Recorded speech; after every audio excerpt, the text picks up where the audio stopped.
Hello guys, welcome to my YouTube channel. आज हम micro economics के तीसरे क्वेश्चन मांग के प्रकार काइंड्स ऑफ डिमांड का अध्ययन करेंगे। इससे पहले हम लोगों ने मांग का अर्थ एवं उसकी परिभाषा का अध्ययन किया था और उसके बाद हम लोगों ने मांग फलन का अध्ययन किया था। आज हम मांग के प्रकार का अध्ययन करेंगे।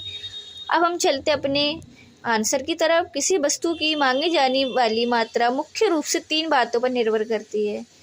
मतलब जो मांग के प्रकार है उसमें 3 बातें मुख्य रूप से निर्भर करती हैं। पहला, वस्तु की कीमत। किसी वस्तु की मांग करने से पहले वस्तु की कीमत देखी जाती है कि उस वस्तु की कीमत कितनी है। दूसरा, उपभोक्ता की आय। किसी वस्तु की मांग का अध्ययन करने से पहले उपभोक्ता की आय का भी अध्ययन होता है कि किसी वस्तु की मांग की डिमांड की जा रही है तो उस वस्तु की कीमत कितनी है और उपभोक्ता उसे खरीदने में संतुष्ट है या नहीं। तीसरा, संबंधित वस्तुओं की कीमत है।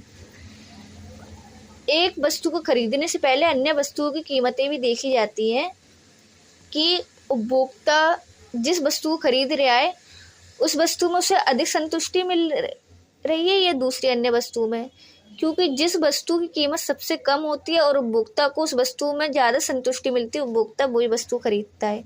अब यहाँ हम चलते हैं मांग के पहले प्रकार की तरफ, कीमत मांग, जिसको हम लोग प्राइस डिमांड भी कहते हैं।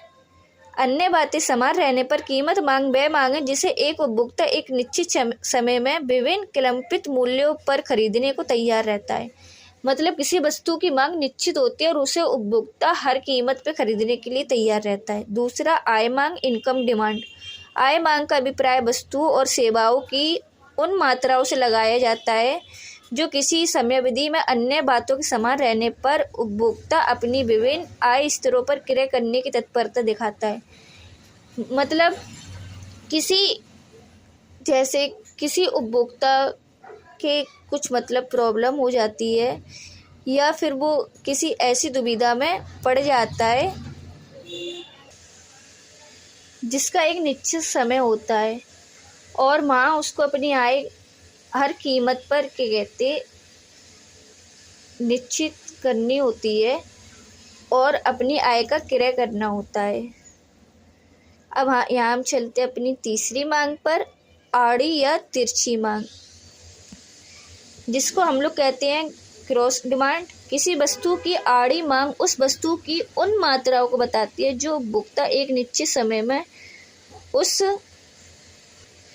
वस्तु की कीमत तथा आय के समान रहने पर वस्तु विशेष से संबंधित किसी अन्य वस्तु की कीमत में परिवर्तन होने पर खरीदने को तैयार है।